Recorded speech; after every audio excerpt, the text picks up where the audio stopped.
be watching Bob and Doug launch here in just under an hour. So station power and communication systems are normal.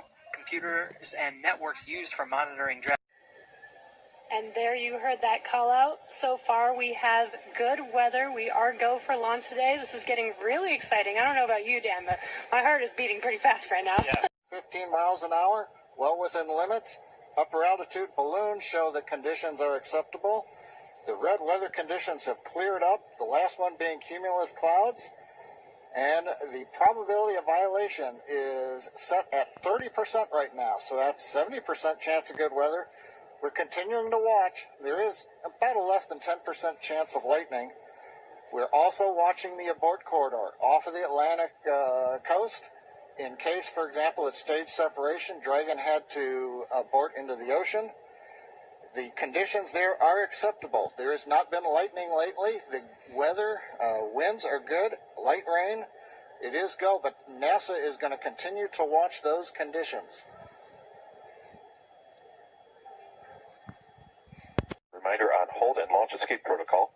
For non-urgent no-go conditions, brief the CE or LD, and they will approve aborting launch out of sequence and proceed to launch abort. For urgent issues affecting the safety of the operation, operators shall call hold on the countdown net. Launch control will immediately abort the launch out of sequence and proceed to the launch abort out of sequence. Operators shall also advise launch director whether structural break or fire is imminent or occurring for Dragon manual escape flight rules. A reminder. Hey Jesse, happy to be here. Still monitoring the launch here with our recovery and ground operations teams.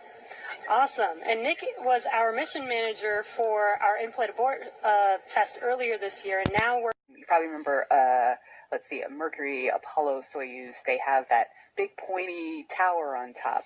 That's the launch escape system for those vehicles.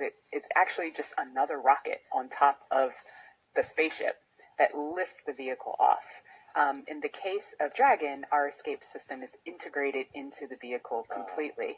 And hi guys, welcome to today's video. This rocket launch happened about 17 hours at recording of this video. Dragon for an on-time launch. Falcon 9 did begin propellant load at T-minus 35 minutes at planned.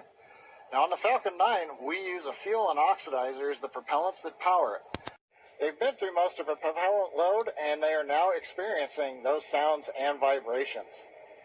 We're continuing to get live views inside the capsule with Bob and Doug, and you're now also looking and firing. And at this point, mission operators will prepare Dragon for on-orbit operations, where the vehicle will execute a series of burns that gradually... So pumped right now because today, if you're just joining us, we are now 25 minutes, 46 seconds and counting.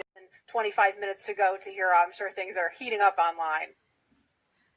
personal level, it starts to mean so much. They are a part of our team. Ocean, it's heading to cross right over the launch pad. We might even get some good views from the station. Hope to be capturing those.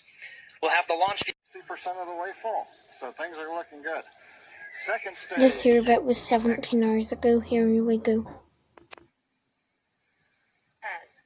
9, 8, 7, 6, 5, 4, 3, 2, 1, 0. Ignition. Liftoff of the Falcon 9 and Crew Dragon. And there was liftoff. After 9 years, this was the very first liftoff from the Kennedy Space Center since the space shuttles. And I hope that you enjoyed this video. Now, goodbye.